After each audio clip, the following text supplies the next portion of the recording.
मैं पूर्णचंद्र साहू आप सभी को स्वागत करता हूं मेरा YouTube channel mining legislation by PC Sahu में। दोस्तों, आज का वीडियो जो है स्पेसिफिकली माइन मैनेजमेंट के ऊपर है और इसका 6th पार्ट है। जैसे इस 5th पार्ट में मैं आपको बोला था कि हम जिस टॉपिक के ऊपर डिस्कस कर रहे हैं ऑर्गेनाइजेशनल स्ट्रक्चर ऑर्गेनाइजेशन के ऊपर, वो काफ़ी लंबा है। तो एक वीडियो में अगर हम उसको कंप्लीट करने को कोशिश करें तो काफ़ी लंबा हो जाएगा। तो इसका पहला वॉल्यूम जो है वो रिलीज हो चुका था, अपलोड हो चुका था, आप लोग देखे होंगे।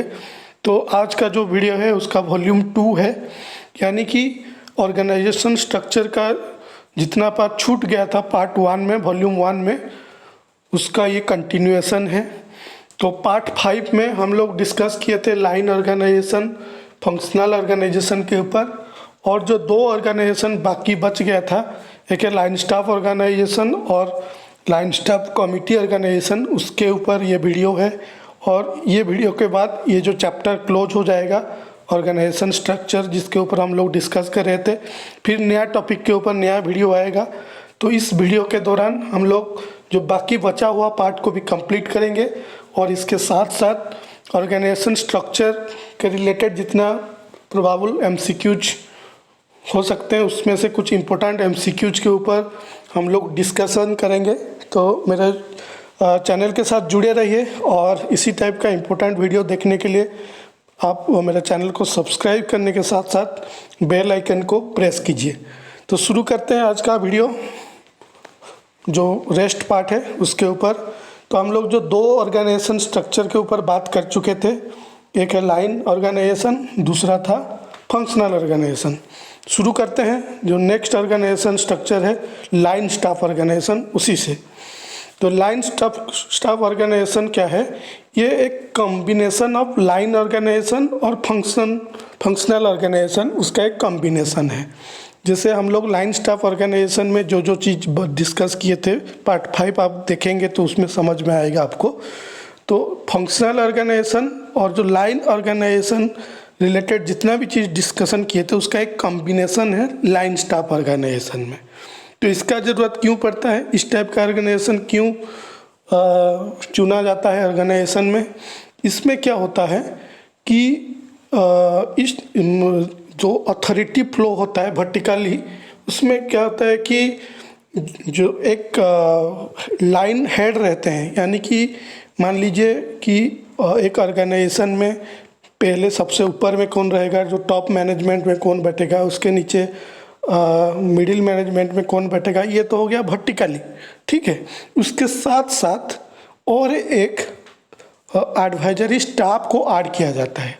एडवाइजरी स्टाफ का मतलब क्या हुआ कि मान लीजिए कि एक डिपार्टमेंट का जो हेड है उसको असिस्ट करने के लिए, उसको एडवाइस करने के लिए, उसको फीडबैक देने के लिए एक स्पेशलिस्ट को वहाँ पे इंक्लूड किया जाता है, ठीक है। तो उस स्पेशलिस्ट को इंक्लूड करने से होता क्या है, उस स्पेशलिस्ट को ऐड करने से क्या होता है कि जो अपना दिमाग तो लगाएगा ही, जो डिपार्टमेंटल हेड है, जो लाइन हेड है, वो तो अपना दिमाग लगाएगा ही, लेकिन उसको एडवाइस करने के लिए एक एडवाइज़र उसको मिल जाता है। तो उसमें क्या होता है कि बेटर डिसीजन लेने में ये पॉसिबल हो पाता है।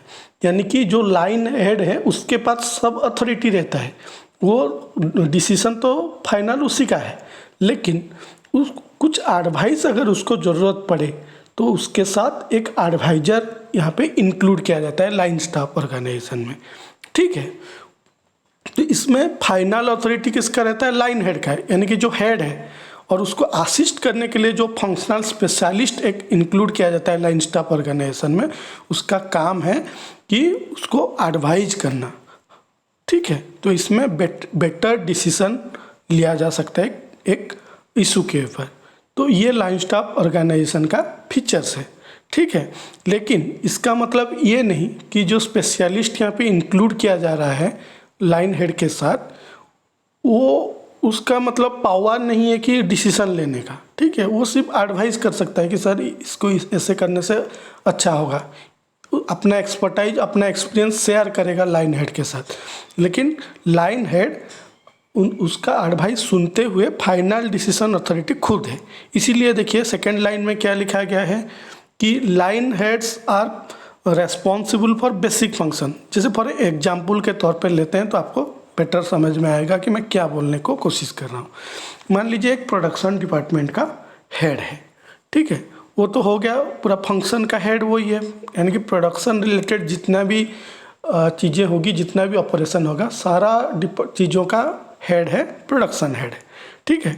लेकिन उसको असिस्ट करने के लिए उनके साथ एक पीपीसी हेड बैठा देते हैं, यानी कि पीपीसी मतलब प्रोडक्शन प्लानिंग एंड कंट्रोल। जैसे मान लीजिए एक ट्रांसपोर्टेशन का हेड है, ठीक है, तो वो हो गया लाइन हेड है, वो मतलब डिपार्टमेंटल हेड है जो ट्रांसपोर्टेशन का हेड है। लेकिन ट्रांसपोर्टेशन के अंदर और काफ़ी सारे चीज़ होता है, जैसे वेब ब्रिज ऑपरेशन एक हो गया, क्वालिटी कंट्रोल एक है, वो सब ट्रांसपोर्टेशन का एक सब पार्ट है। तो इस सब पार्ट के लिए एक एक एडवाइजर इनके साथ लगा देते हैं। तो इससे क्या होता है कि जो ट्रांसपोर्टेशन का हेड है वो तो फाइनल अथॉरिटी है, वो जब डिसीजन लेगा ये सब एडवाइजर का एडवाइस लेते हुए डिसीजन लेगा।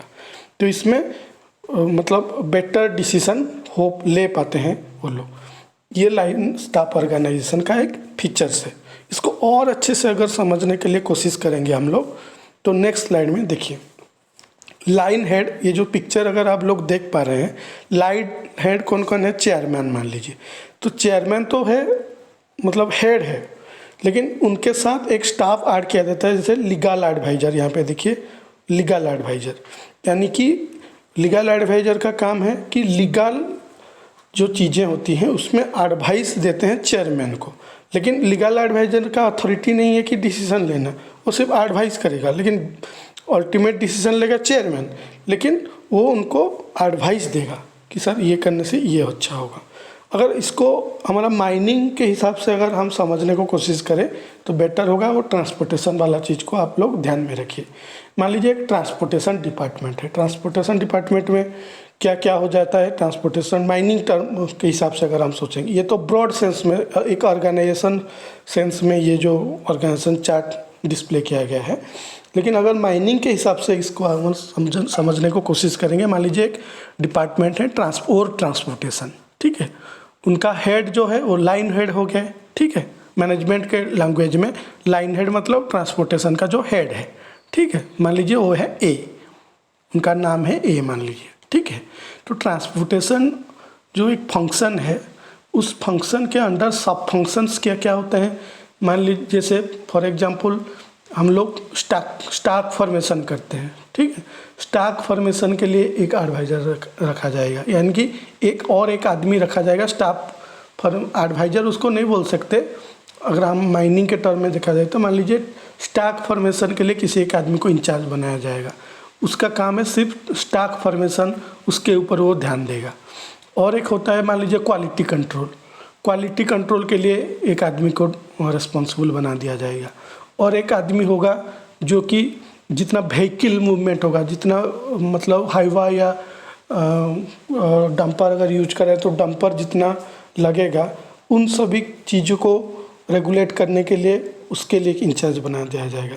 एक हो गया वेब ब्रिज ऑपरेशन के लिए एक आदमी को इंचार्ज बनाया जाएगा। ये जो सारे चीज़ है ये किसको रिपोर्ट करेंगे? ये ट्रांसपोर्टेशन हेड को रिपोर्ट करेंगे। तो फाइनल अथॉरिटी होगा सभी का ट्रांसपोर्टेशन इंचार्ज, यानी कि जो भी चीज़ के ऊपर डिसीजन लेना होगा, फाइनल डिसीजन किसका होगा? ट्रांसपोर्टेशन इंचार्ज का। लेकिन ये जो सारा सब फंक्शन है उसी डिपार्टमेंट का, ये लोग से एडवाइस लेते हुए वो डिसीजन लेंगे, क्योंकि ये लोग प्रैक्टिकली वो लोग देख रहे हैं ये चीज़ को, लेकिन ओवरऑली हेड है ट्रांसपोर्टेशन इंचार्ज। तो ये जो कंसेप्ट है इसमें क्या होता है कि एक डिपार्टमेंट के अंदर जितना सब फंक्शन होते हैं, सभी सब फंक्शंस के लिए एक एक एडवाइजर, ऑर्गेनाइजेशन मैनेजमेंट टर्म में उसको एडवाइजर बोला जा रहा है। अगर माइनिंग टर्म में हम इसको समझने को कोशिश करेंगे तो एक सब फंक्शन का एक इंचार्ज, ठीक है।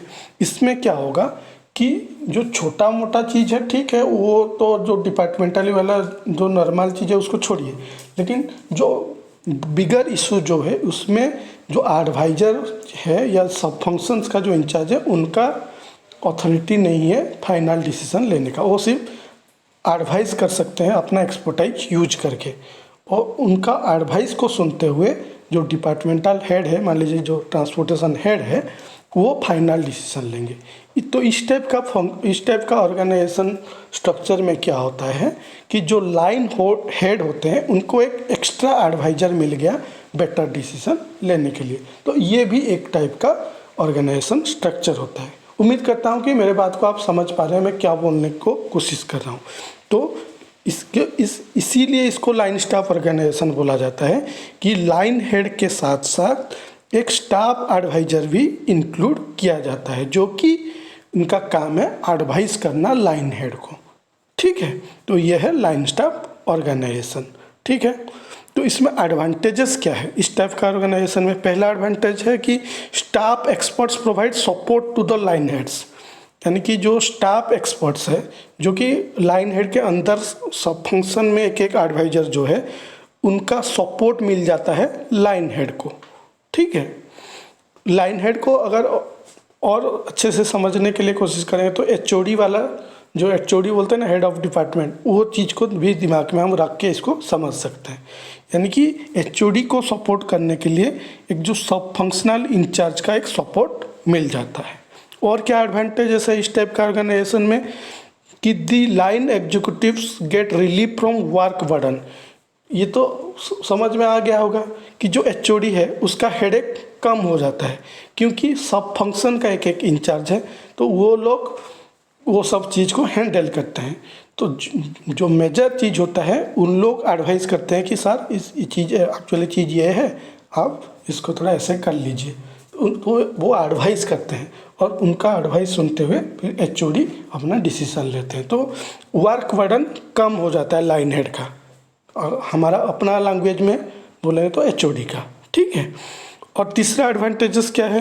The suggestions given by staff experts helps to take better decision. ये तो बार बार मैं आपको बोल रहा हूँ कि जो एचओडी मैनेजमेंट के लैंग्वेज में हम बात करेंगे कि जो लाइन हेड है उसको बेटर डिसीजन लेने के लिए हेल्प मिल जाता है स्टाफ एक्सपर्ट्स का। ठीक है, तो यह है लाइन स्टाफ ऑर्गेनाइजेशन का एडवांटेजेस। लेकिन इसका कुछ डिसएडवांटेजेस भी रह जाता है। क्या डिसएडवांटेजेस है लाइन स्टाफ ऑर्गेनाइजेशन का? कि conflicts often arises between line staffs and staff executives. Conflict, कभी कभी मतभेद भी हो जाता है कि मान लीजिए जो स्टाफ एक्सपर्ट्स है वो तो डिसीजन ले नहीं पाएगा, वो सिर्फ एडवाइस कर पाएगा। लेकिन अगर वो जो एडवाइस दे रहा है वो चाहे सही भी हो, वो एचओडी सुनेगा या नहीं सुनेगा, एचओडी तो नहीं बोलेंगे, हम मैनेजमेंट लैंग्वेज में लाइन हेड बोलेंगे, वो उसका ऊपर डिपेंड करता है। तो कभी कभी इसके चलते कॉन्फ्लिक्ट भी अराइज होता है। ठीक है, और क्या डिसएडवांटेजेस है? कि the staff experts don't have the authority to make decision, they can only advice. मान लीजिए एक ज़्यादा समझदार वाला आदमी, एक ज़्यादा नॉलेजेबल पर्सन स्टाफ एक्सपर्ट्स के हिसाब से एक ऑर्गेनाइजेशन में नौकरी कर रहा है, और उसका जो लाइन हेड है वो उसका थोड़ा ईगो इशू है। तो इस केस में क्या होता है कि स्टाफ एक्सपर्ट्स जो कि एक्सपर्ट है ये सब चीज़ में, उसका राय बहुत मतलब 100% करेक्ट है, फिर भी वो इम्प्लीमेंट हो सकता है, नहीं भी हो सकता है, क्योंकि उसके पास अथॉरिटी नहीं है वो सब इम्प्लीमेंट करने का, वो सिर्फ एडवाइस कर सकता है लाइन हेड को। तो इसके चलते कभी कभी क्या होता है कि जो एक्सपर्टाइज आदमी का एक्सपर्टाइज भी किसी काम में नहीं आता इस लाइन स्टाफ ऑर्गेनाइजेशन में। उसका पर्पज़ तो यही है कि एक्सपर्टाइज आदमी का एक्सपर्टाइज को यूटिलाइज हो सके, बेटर यूटिलाइज हो सके, तो ऑर्गेनाइजेशन स्मूथली चले। लेकिन कभी कभी ये सब प्रॉब्लम के वजह से, क्योंकि स्टाफ एक्सपर्ट्स के पास सिर्फ एडवाइस करने का अथॉरिटी है लेकिन डिसीजन लेने का अथॉरिटी नहीं है, तो इसके चलते कभी कभी उसका एक्सपर्टाइज का कोई वैल्यू रह नहीं जाता। तो ये है लाइन स्टाफ ऑर्गेनाइजेशन का डिसएडवांटेज। तो दोस्तों लाइन स्टाफ ऑर्गेनाइजेशन आप समझ गए होंगे कि क्या है लाइन स्टाफ ऑर्गेनाइजेशन। तो अपना जो अगला ऑर्गेनाइजेशन है, ठीक है, और एक डिसएडवांटेज है, ये थोड़ा टाइपिंग मिस्टेक है डिसएडवांटेज, ये लाइन स्टाफ कमिटी ऑर्गेनाइजेशन। अपना जो अगला ऑर्गेनाइजेशन स्ट्रक्चर है लाइन स्टाफ कमिटी ऑर्गेनाइजेशन, जो आखिरी है, 4 में बोला था ना, जो वॉल्यूम 5 में हम डिस्कस किए थे कि 4 टाइप का ऑर्गेनाइजेशनल स्ट्रक्चर होते हैं। एक है लाइन ऑर्गेनाइजेशन, दूसरा है फंक्शनल ऑर्गेनाइजेशन, तीसरा है लाइन स्टाफ ऑर्गेनाइजेशन और चौथा है लाइन स्टाफ कमिटी ऑर्गेनाइजेशन। तो ये जो चौथा अभी हम लोग डिस्कशन करने वाले हैं, लाइन स्टाफ कमिटी ऑर्गेनाइजेशन। तो लाइन स्टाफ ऑर्गेनाइजेशन और लाइन स्टाफ कमिटी ऑर्गेनाइजेशन में ज़्यादा डिफरेंस नहीं है। इसमें सिंपली एक छोटा सा डिफरेंस क्या है कि जैसे अभी हम लोग डिस्कस किए कि लाइन स्टाफ ऑर्गेनाइजेशन में क्या होता है कि लाइन हेड्स को असिस्ट करने के लिए, एडवाइस करने के लिए एक स्टाफ एडवाइज़र का एंट्री होता है, यानी कि इंसर्ट किया जाता है। उसी तरह लाइन स्टाफ कमिटी ऑर्गेनाइजेशन में क्या होता है कि लाइन हेड को असिस्ट करने के लिए या एडवाइस करने के लिए एक इंडिविजुअल स्टाफ के साथ साथ, यानी कि जैसे उसमें एक इंडिविजुअल स्टाफ रहता था, उस स्टाफ के साथ साथ एक कमिटी भी फॉर्मेशन करके रखा जाता है कि दोनों का असिस्टेंस इसको मिल सके। लाइन हेड को एक इंडिविजुअल स्टाफ भी रहेगा जो कि एडवाइज़र के हिसाब से काम करेगा, और उसके साथ साथ एक सेपरेट कमिटी भी बना दिया जाएगा जो कि इनके काम रिलेटेड चीज़ों के ऊपर इनको एडवाइस दे सके। तो लाइन स्टाफ ऑर्गेनाइजेशन में लाइन स्टाफ को हेड करने के लिए सिर्फ एक इंडिविजुअल स्टाफ रहता था, लेकिन लाइन स्टाफ कमिटी ऑर्गेनाइजेशन में एक इंडिविजुअल स्टाफ भी रहता है और एक सेपरेट कमिटी भी रहता है। तो इसको बोलते हैं लाइन स्टाफ कमिटी ऑर्गेनाइजेशन। ठीक है। नेक्स्ट क्या बोल रहा है कि जब एक छोटा सा ऑर्गेनाइजेशन शुरू होता है, मान लीजिए एक छोटा सा कंपनी है, उसमें सबसे छोटा जो कंपनी होता है ना, उसमें ज़्यादातर लाइन ऑर्गेनाइजेशन चालू होता है, यानी कि लाइन ऑर्गेनाइजेशन स्ट्रक्चर से वो लोग चालू करते हैं।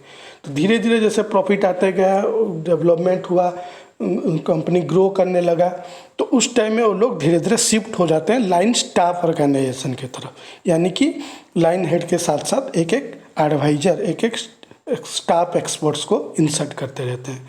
और जैसे और भी लार्ज होता है, तब बहुत बड़ा हो जाता है, जैसे टाटा, आदित्य बिरला, इस टाइप का, मतलब ये एग्जांपल दे रहा हूँ हमारा माइनिंग फील्ड में, जब इस टाइप का बड़ा बड़ा ऑर्गेनाइजेशन मतलब बहुत बड़ा हो जाता है ऑर्गेनाइजेशन या एक कंपनी, तब लाइन स्टाफ कमिटी ऑर्गेनाइजेशन वो लोग अडॉप्ट करते हैं।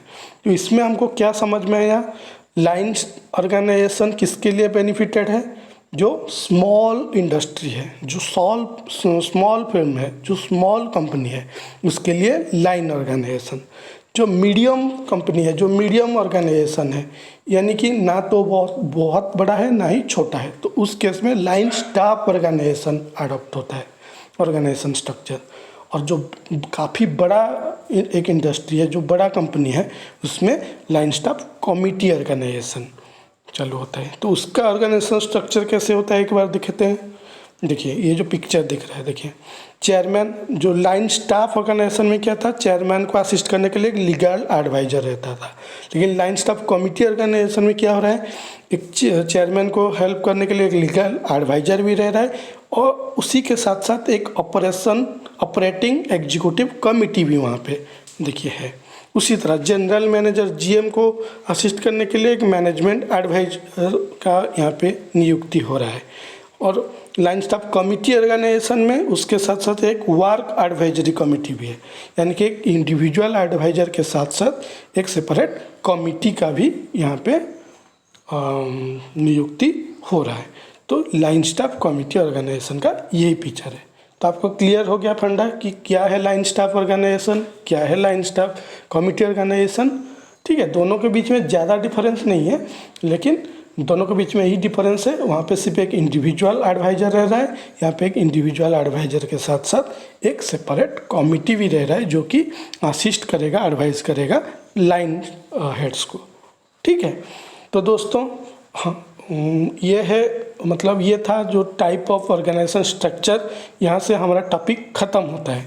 लेकिन इसके बाद और थोड़ा है, इसको जब हम कंप्लीट कर लेंगे तो ये टॉपिक कंप्लीट हो जाएगा। इसके बाद फिर हम नेक्स्ट टॉपिक के ऊपर फिर हमारा लेक्चर चालू करेंगे। ठीक है, इसमें ये तो हो गया ऑर्गेनाइजेशन स्ट्रक्चर। इसके पैरेलल में और एक चीज़ है टाइप ऑफ कमिटी, क्योंकि अभी हम लोग डिस्कस किए लाइन स्टाफ कमिटी ऑर्गेनाइजेशन। तो कमिटी जो एक ये चीज़ आया, कमिटी कितने टाइप के होते हैं? कमिटी 4 टाइप के होते हैं। ऐसे तो बोला है तो 7-8 टाइप का बोलते हैं, लेकिन मतलब जो देखा जाए तो बाकी सब कमिटी उसको बोल सकते हैं। मेन टाइप है 4 टाइप का कमिटी। क्या क्या है? पहला तो है स्टैंडिंग कमिटी। स्टैंडिंग कमिटी मतलब क्या है? स्टैंडिंग कमिटी जो कि कभी डिजॉल्व नहीं होता है, यानी कि वो जो बनता है वो फिर हमेशा के लिए रहता है, वो कभी डिजॉल्व नहीं होता है।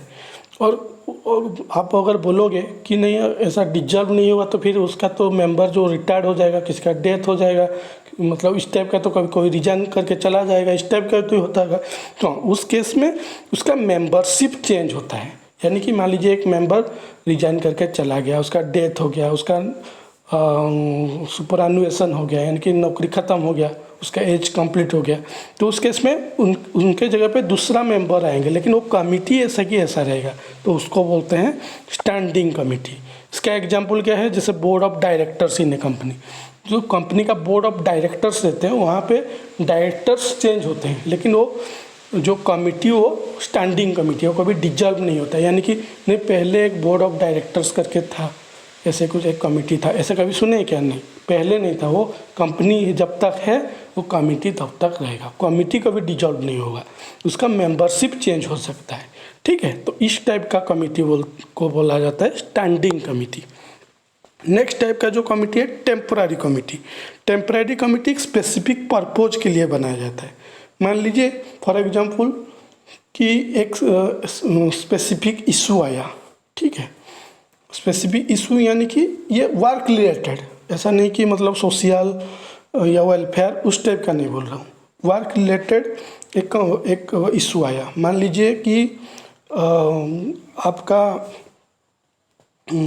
माइंस में मान लीजिए कि काफ़ी डस्ट मतलब ज़्यादा जनरेट हो रहा है, आपका जो लिमिट है परमिसिबल डस्ट लिमिट उससे पार हो रहा है। तो इसके लिए कमिटी बनाया गया कि कैसे माइंस में मतलब नहीं, ठीक है, ये एग्जांपल छोड़ दीजिए, दूसरा एक एग्जांपल देता हूँ। मान लीजिए कि आपका माइंस में एक डीजीएमएस इंस्पेक्शन या आईबीएम इंस्पेक्शन, किसी भी एक इंस्पेक्शन हुआ, उसके दौरान किसी एक स्पेसिफिक एक उनका कंट्रावेंशन वो लोग पॉइंट आउट किए। मान लीजिए कि माइंस का एक स्पेसिफिक डंप आज पर स्टैंडर्ड नहीं है, उसमें जो टेरेसिंग होना चाहिए वो टेरेसिंग का हाइट विड्थ जितना हमको परमिट कर रहा है स्टैट्यूटरीली उतने उससे ज़्यादा है, तो उस केस में वायलेशन आया। तो उसको रिजॉल्व करने के लिए मान लीजिए कमिटी फॉर्मेशन हुआ कि ये कमिटी में ये रहेंगे, ये लोग का काम है कि 2 महीने के अंदर ये काम को कंप्लीट करेंगे, कैसे वहाँ पे प्रॉपर टेरेसिंग होगा, बेंचिंग होगा डॉम में। तो ये एक स्पेसिफिक पर्पज़ के लिए कमिटी बनाया गया। तो ये कमिटी का काम है, उनको असिस्ट करने के लिए ऑपरेटर दिया गया है, वो अपने मर्जी से जैसे वो लोग काम को प्लान करेंगे, लेकिन 2 महीने के अंदर उनको कंप्लीट करना है। तो 2 महीने के बाद जब ये काम कंप्लीट हो जाएगा तो ये कमेटी डिजॉल्व हो जाएगा, क्योंकि जिस पर्पज़ के लिए कमेटी बनाया गया था वो पर्पज़ अभी सॉल्व हो गया। तो इस टाइप का कमेटी को बोलते हैं टेम्पररी कमेटी। समझ गए क्या चीज़ है? टेम्पररी कमेटी मतलब ऐसा कोई कमेटी जो कि किसी स्पेसिफिक पर्पज़ के लिए बनाया जा रहा है, और जब ये पर्पज़ फुलफिल हो गया, हमारा टारगेट अचीव हो गया, तब ये कमेटी को डिजॉल्व कर दिया जाएगा। ये हो गया टेम्पररी कमेटी। ठीक है, पहले में हम क्या बात किए थे? स्टैंडिंग कमेटी, जो कि कभी डिजॉल्व नहीं होता है। ठीक है, उसका मेंबरशिप चेंज हो सकते हैं, लेकिन वो जो उसका कमेटी है वो परमानेंट है, वो हो गया standing committee. Example board of directors. लेकिन टेम्पररी कमेटी स्पेसिफिक पर्पज़ के लिए बनाया जाता है। ठीक है, पर्पज़ सॉल्व, कमेटी डिजॉल्व। ठीक है, नेक्स्ट टाइप का जो कमेटी है फॉर्मल कमेटी। फॉर्मल कमेटी मतलब ये इस टाइप का कमेटी है जो कि किसी रूल के बेस में, किसी रेगुलेशन के बेस में, या फिर ऑर्गेनाइजेशन का पॉलिसी के बेस में बनाया गया बनाया गया है। और इसमें जो हायरार्की होता है, level of hierarchy pre determine होता है, यानी कि रूल में जो लिखा गया है, रेगुलेशन में जो लिखा गया है, या फिर कंपनी का पॉलिसी में जो लिखा गया है, उसको आधार करके कमेटी बनाया गया है।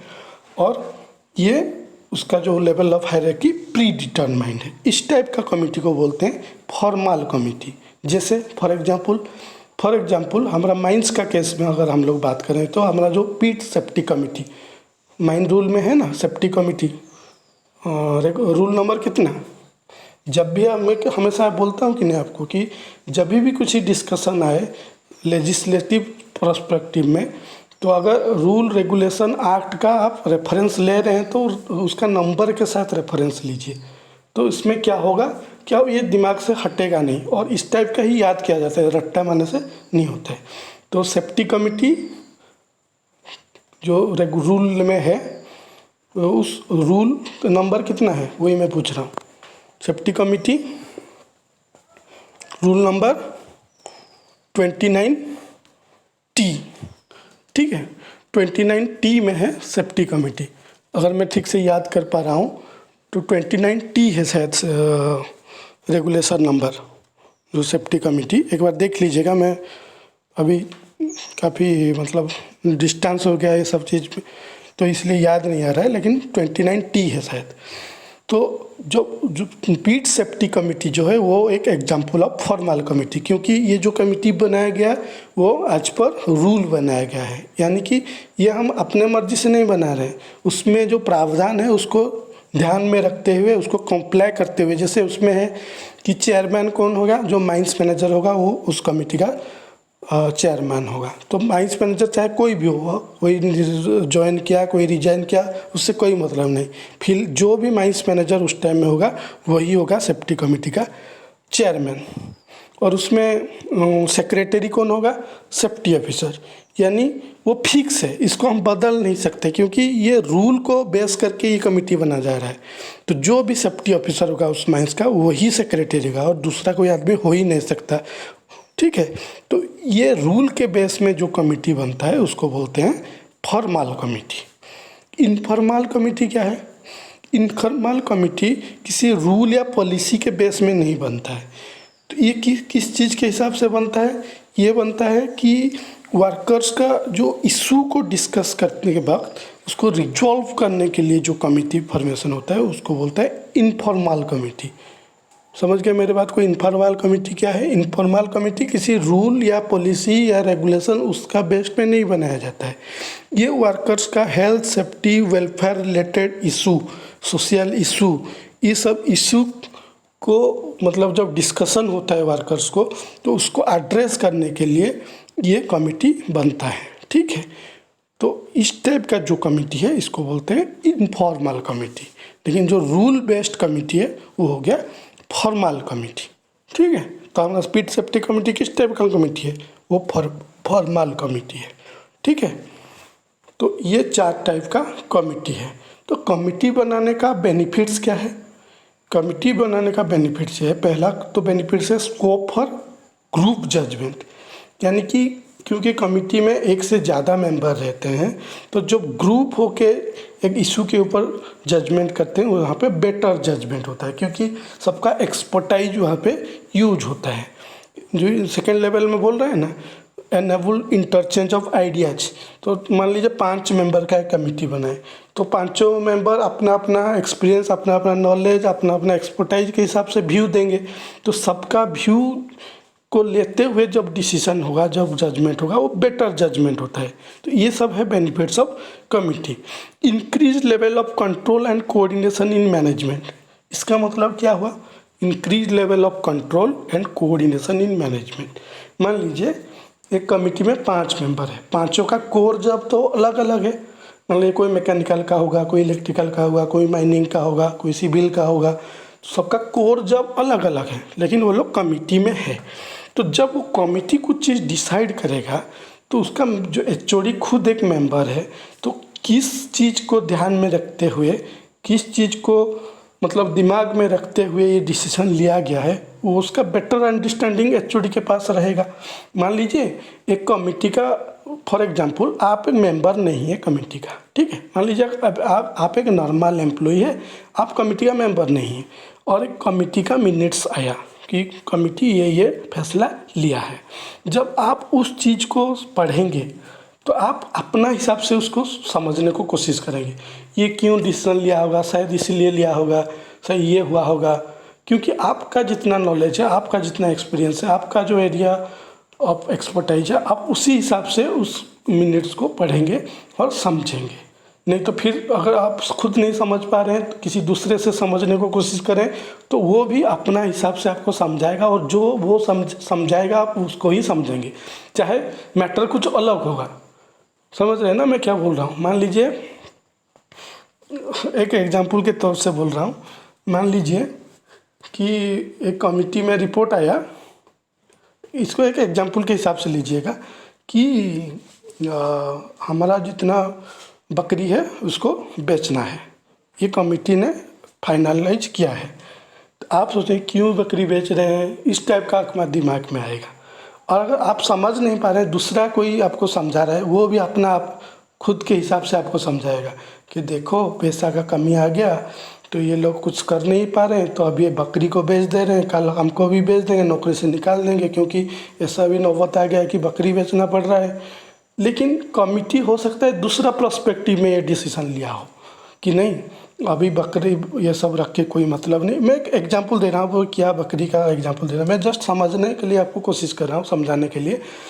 हो सकता है कमिटी ये सोच के डिसीजन ले रहा होगा कि नहीं, ये बकरी को हम बेचेंगे, इसको रख के कोई फ़ायदा नहीं, हम अभी घोड़ा खरीदेंगे।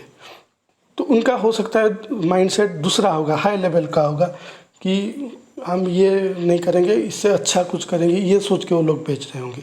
लेकिन हम अगर उसमें मेंबर नहीं है कि क्या डिस्कशन होने के बाद ये डिसीजन में वो लोग पहुँचे हैं, तो हम अपने हिसाब से सोचते हैं। तो जब एक कमिटी में का मेंबर्स डिफरेंट कोर ग्रुप का डिफरेंट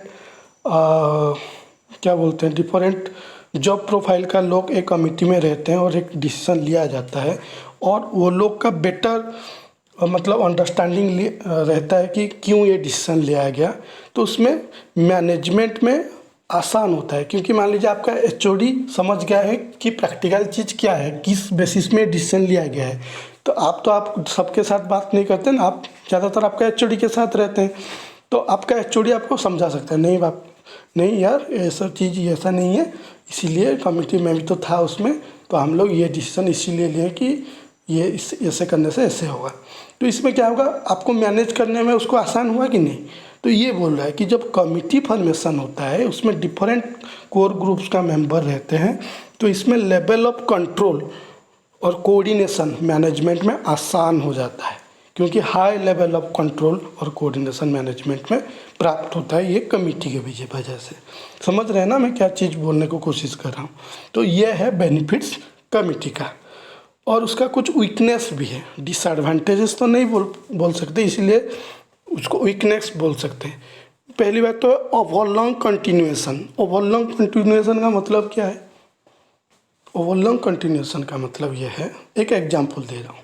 मान लीजिए आपका माइंस में एक कमिटी बनाया गया है कि जो भी पीपी आपका माइंस में खरीदा जाएगा, पीपी मतलब समझ रहे हैं ना, पर्सनल प्रोटेक्टिव इक्विपमेंट्स, जो helmet, jacket, safety shoe, safety belt, goggles, safety harness, ये सब जो पर्सनल प्रोटेक्टिव इक्विपमेंट्स होते हैं, ठीक है, गमबूट। मान लीजिए आपका कंपनी का प्रोसीजर है कि जो भी पीपीच खरीदा जाएगा, एक कमिटी पहले उसको जांच करेगा, फिर अपना रिपोर्ट देगा, फिर उसको अप्रूविंग अथॉरिटी अप्रूवल करेंगे, ठीक है, खरीदो करके। मान लीजिए आपका जो माइंस का एम्प्लॉय है, फॉर एग्जांपल 100 मान लीजिए आपका टोटल एम्प्लॉय संख्या है 100। तो मान लीजिए आप 140 मंगा रहे हैं कि 40 पीस हमको एक्स्ट्रा चाहिए, किसी का फट गया, कोई इंस्पेक्शन टीम आया उसको हम लोग देंगे, कोई सेफ्टी वीक आएगा, एमएमसी वीक आएगा, या फिर कोई नया ज्वाइनिंग करेगा, उसके लिए हम 40 पीस मांग रहे हैं। 140 का हम इंडेंट कर रहे हैं। तो कमिटी के पास इंडेंटर अपना बना दिया डॉक्यूमेंट्स और फाइल भेज दिया, फाइल जाएगा कमिटी के पास। तो कमिटी उसको जांच करके बताएगा कि नहीं इसको 140 देना है कि नहीं, क्यों देना है, नहीं देने से क्या होगा। तो ये जो प्रोसीजर है, मान लीजिए उस कमिटी नहीं रहता और डायरेक्ट अप्रूविंग अथॉरिटी के पास जाता, अप्रूविंग अथॉरिटी को डाउट लगता है कि क्यों 100 तो मेंबर है 140 क्यों मांग रहे हैं, तो जो इंडेंटर उसको सीधा बुला लेता कि बोलो भाई तुम 100 एम्प्लॉई है क्यों 140 मंगा रहे हो, वो जस्टिफिकेशन दिया। अगर उसको सही लगा जो अप्रूविंग अथॉरिटी तो शायद अप्रूवल कर दिया, अगर नहीं लगा नहीं इसको 140 नहीं 120 कर दो, 20 मंगाओ 40 मत मंगाओ, बस बात ख़त्म, अप्रूवल हो गया, एक हफ्ते के अंदर माल आपके पास पहुंच जाएगा। ये बहुत आसान तरीका है। लेकिन क्योंकि ये कमिटी के पास जब ये चला जाता है, कमिटी तो सब अलग अलग कोर ग्रुप्स का होते हैं, कोई मैकेनिकल इंजीनियर रहेगा, कोई इलेक्ट्रिकल रहेगा, माइनिंग का कुछ रहेगा, सबका व्यू अलग अलग होगा। पहला दिन मान लीजिए माइनिंग वाला बोल दिया नहीं सर ऐसा चाहिए, सेफ्टी वीक भी आ रहा है, MEMC वीक भी आ रहा है, तो 40 भी पेयर तो हमको एक्स्ट्रा चाहिए ही, तो 140 कर देते हैं, इसको कंकर कर देते हैं। फिर जो मैकेनिकल बोलेगा वाला, मान लीजिए एक एग्जांपल दे रहा हूँ, ऐसा आप अगर मैकेनिकल वाले के साथ रहते तो आप गलत मत सोचिए। मान लीजिए कि मैकेनिकल वाले बोलेगा नहीं क्यों 140 देना है, हम तो हमारा टाइम में ये चीज़ मंगा रहे थे तो 110 मंगाए थे तो हमको मना कर दिया कंपनी, हम और आप लोग 140 मंगा रहे हैं, नहीं क्यों मंगाएंगे, नहीं छोड़ो बाद में देखेंगे, उसको बोले वो जब आएगा जो इंडेंटर जब आएगा उसको पूछते हैं। फिर इसमें क्या होता है, डिले होता है जब कमिटी के पास जाता है। तो ये जो है ओवरलॉन्ग कंटिन्यूएशन, जो डिले रहता है ये है ओवरलॉन्ग कंटिन्यूएशन, अननेसेसरी कंटिन्यूएशन होता है। वैसा जो 5 दिन में जो काम हो जाना चाहिए वो कभी कभी 1 महीना भी लग जाता है। तो इसी को बोलते हैं ओवरलॉन्ग कंटिन्यूएशन। ये है वीकनेस ऑफ कमिटी, और इसी के वजह से स्लो एंड डिले वर्किंग भी होता है। ये तो मान लीजिए PP का बात, मान लीजिए कोई स्पेयर पार्ट्स खरीदना है तो इस कमिटी के पास जाएगा, वो फिर बोलेगा पहले क्यों नहीं मंगवाए, पहले कब मंगाए थे, किस पार्टी से मंगवाए थे, ये सब चीज़ होता है ना, तो आप लोग जल्दी झेलते हैं इस सब चीज़ों को। तो इसमें क्या होता है, डिले हो जाता है काम में, स्लो काम होता है कमिटी के पास जाने से। ठीक है, कभी कभी कॉम्प्रोमाइज़ डिसीज़न भी लिया जाता है। कॉम्प्रोमाइज़ डिसीज़न मतलब मान लीजिए 4 मेंबर है या 5 मेंबर है कमेटी में, एक मेंबर एक बहुत अच्छा सजेशन दिया, नहीं सर इसको ऐसा करते हैं, इसे बहुत अच्छा सजेशन दिया, सबको पसंद है, एक आदमी को नहीं है। वो बोला नहीं ऐसा क्यों करेंगे यार, तुम हर चीज़ में क्यों कूद जाते हो, ये करते हो। मान लीजिए सबका ये हो, उसका थोड़ा पावर है, वो मान लीजिए वो कमेटी में वो थोड़ा सीनियर पोजीशन में है, फिर वो बोलेगा नहीं तुम छोड़ो ना इसको, इसका करते हैं। ठीक है, कमिटी है, इसका मतलब ये नहीं कि पांचों जो चीज़ में सहमत है वही होता है। कभी कभी उसमें भी ईगो प्रॉब्लम, इसमें भी जो हायर लेवल में रहता है उनका बात भी रहता है। लेकिन चाहे आपको पसंद आए या ना आए, क्योंकि बाकी 4 लोग उसको एक्सेप्ट कर रहे हैं, आप भी साइन करते हैं, ठीक है मैं भी राजी हूँ, जबकि आपका मन में वो आपको ये सही नहीं लग रहा है। ठीक है, ये होता है, आप भी फील करे होंगे, आप भी अगर कमेटी में काम किए होंगे, आप भले ना काम किए भी होंगे तो आप कर तो रहे होंगे, मेरे को उम्मीद है, लेकिन अगर नहीं भी करते होंगे आप ये सब देखते होंगे, झेलते होंगे, सुनते होंगे। तो इसमें कॉम्प्रोमाइज डिसीजन होता है। इसका मतलब नहीं कि कमेटी के पास गया मतलब बेस्ट डिसीजन बेस्ट रिजल्ट ही मिलेगा, नहीं। बहुत टाइम ऐसा होता है कि कॉम्प्रोमाइज डिसीजन आता है, यानी कि बहुत अच्छा सजेशन को भी दबा के कुछ लुचे चुचे डिसीजन भी लिया जाता है। इसके उसे बोल नहीं सकते, ये जस्ट मैं आपको समझने के लिए बोल रहा हूँ, ऐसे भी होता है। ठीक है, तो ये है वीकनेस ऑफ कमिटी। ठीक है, तो दोस्तों ये था कुछ इम्पोर्टेंट मतलब बातें, ये जो रेस्ट पार्ट का या हमारा ऑर्गेनाइजेशन स्ट्रक्चर यहाँ से ख़त्म होता है ये वाला टॉपिक। तो इसके रिलेटेड जो कुछ इम्पोर्टेंट प्रॉब्लम क्वेश्चंस के ऊपर हम डिस्कशन करेंगे। ठीक है, और नेक्स्ट फिर ये वीडियो जैसे कंप्लीट होगा, नेक्स्ट वीडियो से नया टॉपिक के ऊपर डिस्कशन करेंगे। तो शुरू करेंगे MCQs। तो which is not a purpose of an organisational structure, पहला question, which is not a purpose of an organisational structure. तो ऑर्गेनाइजेशनल स्ट्रक्चर का बात हम लोग बार बार कर रहे हैं, तो इसका पर्पज इनमें से कौन सा नहीं है उसको हमको आइडेंटिफाई करना है। पहला ऑप्शन बोल रहा है to coordinate people and resources, ये तो सही है, पीपुल और रिसोर्स को कोऑर्डिनेट करने के लिए ऑर्गेनाइजेशन स्ट्रक्चर बनाया जाता है। To organise line of communication, यानी कि कौन किसको रिपोर्ट करेगा, इसका प्रॉब्लम हुआ तो वो किसको बोलेगा, इसका प्रॉब्लम हुआ तो वो किसको बोलेगा। तो एक लाइन ऑफ कम्युनिकेशन यहाँ पे ऑर्गेनाइजेशन होता है, ये भी सही है। टू फॉर्मलाइज अथॉरिटी, यानी कि जो अथॉरिटी डिस्ट्रीब्यूशन ऑर्गेनाइजेशन स्ट्रक्चर में हो जाता है। मान लीजिए एक बॉस है, उसको ये रिपोर्ट करता है, इसको ये रिपोर्ट करता है। जो टॉप मोस्ट बॉस है उसके पास ज़्यादा अथॉरिटी रहेगा, उससे थोड़ा कम उसका सबऑर्डिनेट्स के पास रहेगा, उससे थोड़ा कम उसका और जो सबऑर्डिनेट उसके पास रहेगा। तो ये अथॉरिटी का एक वेल डिस्ट्रीब्यूशन होता है ऑर्गेनाइजेशन स्ट्रक्चर में, ये भी सही है। To limit workers right, workers का जो मतलब वर्कर्स को जो मिलना चाहिए, जो प्रावधान है उसको लिमिट करने के लिए ऑर्गेनाइजेशन स्ट्रक्चर बनाया जाता है। नहीं, ये गलत है। ऑर्गेनाइजेशन स्ट्रक्चर के साथ वर्कर्स राइट को लिमिट करना का कोई रिलेशन ही नहीं है। तो इसके लिए इसका सही आंसर होगा ऑप्शन डी, कि to limit workers right is not a purpose of an organisation structure. ठीक है, समझ गए ना ये क्वेश्चन को।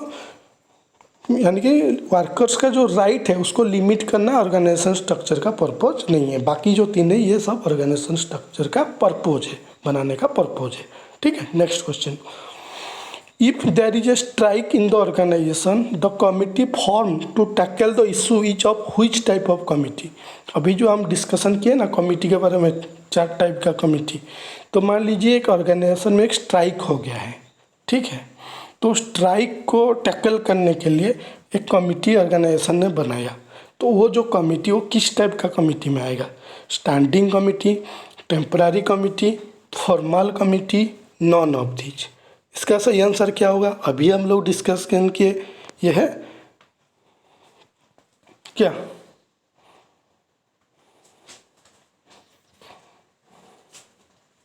बोलिए, मेरे टिक लगाए हो सही है कि गलत है? ये गलत है। मैं जानबूझ के ये टिक लगाया क्योंकि आप लोग समझ पा रहे हैं कि नहीं, या खाली वीडियो देखने जैसे, मूवी देखने जैसे, वही मैं बोल रहा हूँ। ये इसका सही आंसर क्या होगा? नॉन ऑफ दीज होगा। क्यों नॉन ऑफ दीज होगा? क्योंकि जो स्ट्राइक को टैकल करने के लिए जो कमिटी बनाया जा रहा है, वो मतलब वर्कर्स का स्ट्राइक वर्कर लोग क्यों करता है? उनका सेफ्टी, हेल्थ, वेलफेयर में अगर नुकसान हो, चोट पहुँचे, मतलब चोट नहीं, क्या बोल सकते हैं उसको, उसमें कुछ कमी महसूस हो रहा है उनको, तो स्ट्राइक करते हैं। तो उसको रिजॉल्व करने के लिए जो कमिटी बनाया जाता है, वर्कर्स का साथ डिस्कस करके उसको, उसका जो health, safety, welfare related problems को एड्रेस करने के लिए जो कमिटी बनाया जाता है, वो इनफॉर्मल कमिटी है। ठीक है, जो कि ऑप्शन में नहीं है। तो इसका सही आंसर होगा नॉन ऑफ दीज, क्योंकि इस ऑप्शन में कहीं पे इनफॉर्मल कमिटी नहीं है। फॉर्मल कमिटी जो है, फॉर्मल कमिटी जो रूल बेस्ड होता है, रूल, जैसे हम बातचीत कर रहे थे कि पीट सेफ्टी कमिटी एक फॉर्मल कमिटी है। ठीक है, तो इसका सही आंसर होगा option D. Next question. Organisation theory deals with dash. जो ऑर्गेनाइजेशन थ्योरी है वो किसके साथ डील करता है? Industrial relation, incentives and wage policy, structure of an organisation, all of these. इसका सही आंसर क्या होगा? इसका सही आंसर होगा स्ट्रक्चर ऑफ एन ऑर्गेनाइजेशन। जो ऑर्गेनाइजेशन थ्योरी, यानी कि जो ऑर्गेनाइजेशन स्ट्रक्चर ये सब बनाते, ऑर्गेनाइजेशन थ्योरी जो है ऑर्गेनाइजेशन स्ट्रक्चर के बारे में बात करता है। उसमें ना ही इंडस्ट्रियल रिलेशन रहता है, ना ही इंसेंटिव वेज पॉलिसी के ऊपर कोई चीज़ है, वो सिर्फ ऑर्गेनाइजेशन स्ट्रक्चर के ऊपर बेस्ड है। तो ऑर्गेनाइजेशन थ्योरी किसके साथ डील करता है? Structure of an organisation. ठीक है, next question. The coordination which works at various hierarchical level is dash.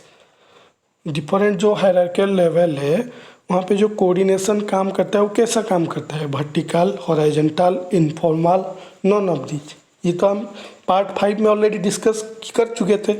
इसका सही आंसर होगा ऑप्शन ए, वर्टिकल। समझ गए ना? पार्ट 5 में डिस्कस किए थे ना, top level management, middle level management, lower level management. तो ये जो लेवल ऑफ मैनेजमेंट, ये क्या है? एक कोऑर्डिनेशन का एक लेवल है जो कि वर्टिकली फंक्शन करता है। जो टॉप लेवल मैनेजमेंट है उनका काम है कि कोऑर्डिनेट करना, डिजायर्ड गोल को अचीव करने के लिए पहले क्या क्या हम पॉलिसी बनाते हैं, फिर वर्क प्रोसीजर जो कैसे सेट होगा उसके ऊपर डिस्कशन करते हैं, जो प्लान करते हैं, जो टॉप लेवल मैनेजमेंट प्लान करते हैं कि कैसे काम किया जाए। और जो मिडिल लेवल मैनेजमेंट वो डिफरेंट डिपार्टमेंट्स के बीच में कोऑर्डिनेशन बैठाता है, मिडिल लेवल जो मैनेजमेंट होता है। और जो लोअर लेवल मैनेजमेंट वो वर्कर्स और मैनेजमेंट के बीच में कोऑर्डिनेशन बैठाता है। तो सबका अपना अपना रोल है। बातचीत किए थे ना पार्ट 5 में कि जो top level management policy procedure ये सब सेट करता है, और जो मिडिल लेवल मैनेजमेंट ये जो टॉप लेवल मैनेजमेंट सेट किया है, गोल जो सेट किया है वो डिफरेंट डिपार्टमेंट्स के बीच में कोऑर्डिनेशन बिठा के उसको अचीव करने के लिए कोशिश करता है। और जो लोअर लेवल मैनेजमेंट है, जैसे फॉर्मल जो फ्रंट लाइन सुपरवाइजर कैटेगरी में जो लोग आते हैं, वो वर्कर्स को और मैनेजमेंट ये दोनों के बीच में कोऑर्डिनेशन बनाते हुए वो गोल को, डिजायर्ड गोल को अचीव करने में हेल्प करता है। तो सबका जो हायरार्किकल लेवल ये वर्टिकली फंक्शन करता है। टॉप लेवल, उससे थोड़ा नीचे मिडिल मैनेजमेंट, मिडिल लेवल, और उससे थोड़ा नीचे लोअर लेवल। तो ये वर्टिकली मतलब ऐसे वर्टिकल होता है। ये है लोअर लेवल मैनेजमेंट, ये है मिडिल लेवल मैनेजमेंट, ये है टॉप लेवल मैनेजमेंट। तो ये जो कोऑर्डिनेशन होता है इन तीनों के बीच में वर्टिकल होता है। ठीक है, next, which type of committee is form based on rules and procedure. अभी डिस्कस किए फॉर्मल कमिटी, अभी डिस्कस किया ना फॉर्मल कमिटी, जैसे पिट सेफ्टी कमिटी। जो rule and procedure based committee है वो है फॉर्मल कमिटी। ठीक है, स्टैंडिंग कमिटी जो है वो परमानेंट इन नेचर, जैसे बोर्ड ऑफ डायरेक्टर्स का। ठीक है, ये standing committee. Next question, organisation structure establishes relationship between organisation and environment, organisation and society, people, work and resources, suppliers and customer. ये तो बहुत आसान है। ऑर्गेनाइजेशन स्ट्रक्चर जो रिलेशनशिप बिठाता है किन किन किसके बीच में, ऑप्शन सी में जो लिखा गया है, पीपल, वर्क, रिसोर्सेज, ये सब के बीच में रिलेशनशिप बैठाने के लिए ही ऑर्गेनाइजेशन स्ट्रक्चर बनाया जाता है।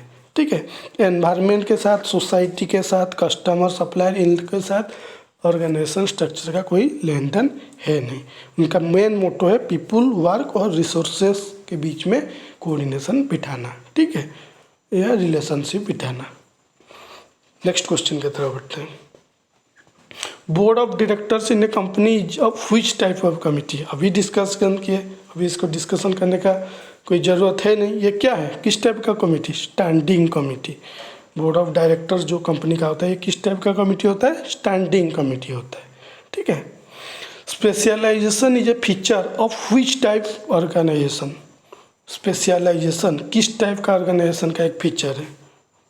जो 4 टाइप का ऑर्गेनाइजेशन बोले, लाइन ऑर्गेनाइजेशन में स्पेशलाइजेशन इंट्रोड्यूस नहीं होता है। बाकी जो 3 है, functional organisation, line staff organisation, line staff committee organisation, बाकी तीनों में स्पेशलाइजेशन का इंट्रोडक्शन होता है।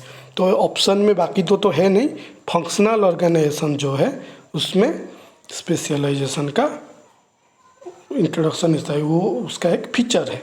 ठीक है, तो दोस्तों ये था कुछ important question organisation structure topic के ऊपर। और आप लोग पार्ट 5 और पार्ट 6 दोनों को कंबाइंडली अगर देखेंगे तो टोटल टॉपिक हमारा कवर होता है।